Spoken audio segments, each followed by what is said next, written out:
el concepto, sobre la introducción y algunos aspectos relevantes sobre una base integral.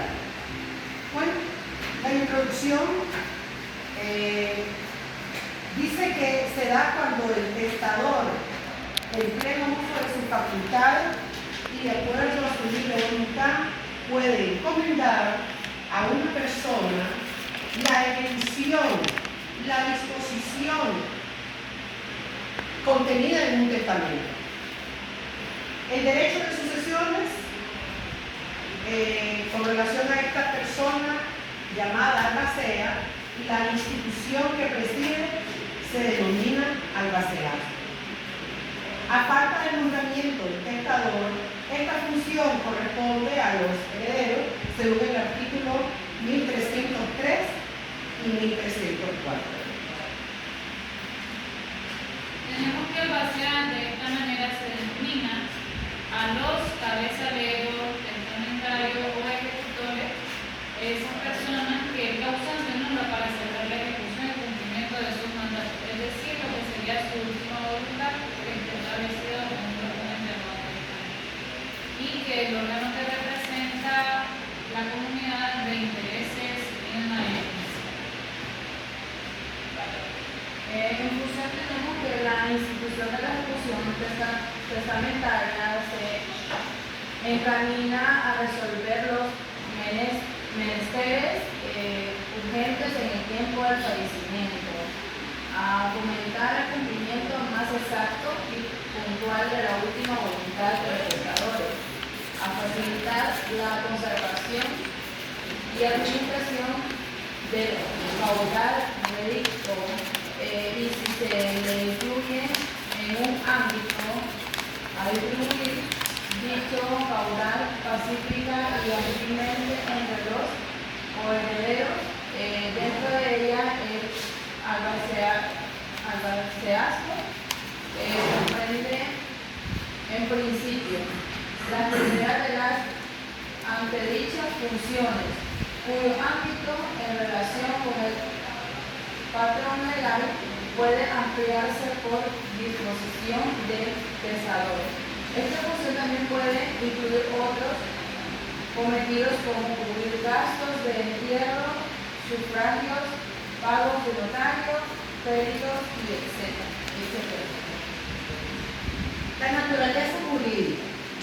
La naturaleza jurídica de la albacea está orientada en un sentido amplio, un gestor de intereses ajenos, oigan bien, intereses ajenos, y en este sentido lo identifica la posición de los mandatarios 375, dispuestos en el artículo 1314 mencionado.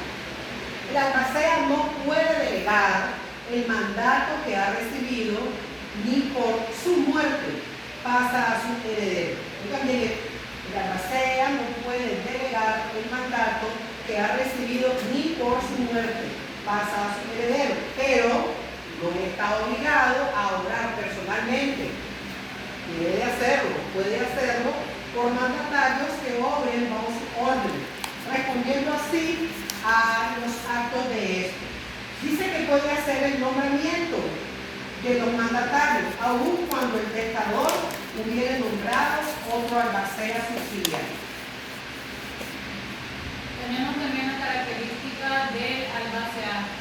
Dice que este es exclusivamente testamentario, establecido en el artículo 1303 ya citado y el 1305 del Código, que es un cargo que en principio es voluntario, es decir, que no es obligatorio, pero que si el albacea ha sido instituido como legatario, no puede pretender el legado sin aceptar el cargo de albacea, tal cual lo dice el artículo 1308 del Código.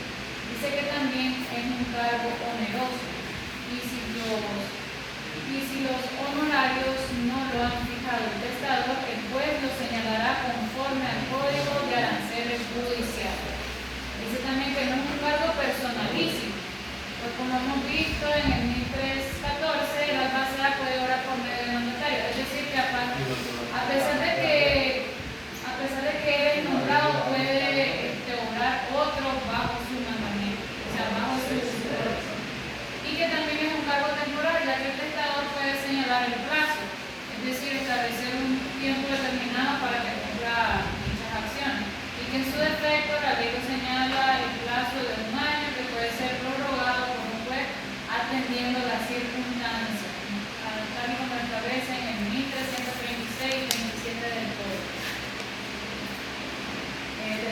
clases de albacea.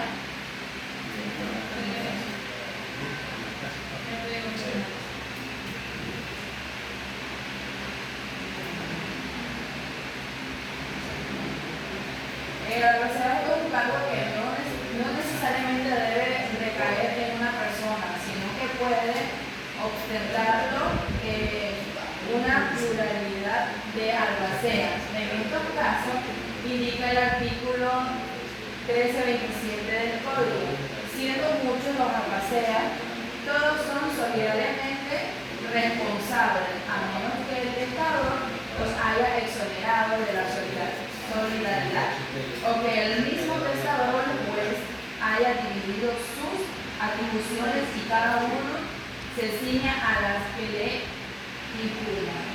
El albacea y testador testamentario y legítimo, el primero de ellos es nombrado por el testador, ya sea en el testamento o en otro instrumento jurídico. Lo establece el artículo 1305 de nuestro código.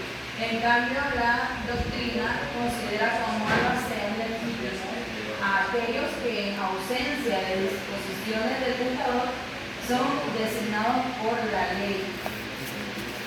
También está establecido en el artículo 1304 de nuestro código. Capacidad del albacea. Aquí vamos nosotros a definir cuáles son sus atribuciones y cuáles no son sus atribuciones, ¿verdad? En donde está ubicado. El testador debe nombrar a personas capaces. Esta capacidad de dicha persona es medible al momento de ejercer el cargo, de manera que podría instituir a una persona incapaz al momento del nombramiento, pero que sea capaz a la hora de ejercer el cargo. A la hora de tener el nombramiento puede ser incapaz, pero a la hora de que tenga que ejercer su nombre, su rango de albacea, debe de tener la capacidad de poderlo ejercer, el poder tener de acuerdo a los artículos 1306 del Código. El incapaz de recibir un legado puede ser albacea. El incapaz también pueden serlo los herederos, legatarios e incluso los testigos. Sin embargo, no puede serlo el notario que autoriza el testamento. El notario no puede ser albacea. Esto de acuerdo al artículo 1307. Tenemos también lo que son los derechos y obligaciones de la persona llamada albacea. Dice que dentro de sus obligaciones tenemos la ejecución de las disposiciones inherentes a su cargo, ya sea en virtud de facultades interpuestas por el testador de acuerdo a la parte inicial del artículo 1310. Es decir, él tiene que hacer ejecución de todo lo que le interponga el testador. Rendir caución por la conservación de bienes cuando por razones fundadas lo solicitan los herederos o legatarios. Asegurar los bienes del testador y proceder al inventario de los mismos, en donde el causante no podrá eximir de esta última obligación al albacea, de acuerdo al artículo 1316 y 17. Entre sus derechos tenemos que éste puede demandar a los herederos y legatarios el cumplimiento de la carga en su propio interés. Puede también intervenir en procesos relativos a la validez del testamento sobre el cumplimiento de sus disposiciones. Es decir, a ver si el testamento es o no es válido para ejecutarse.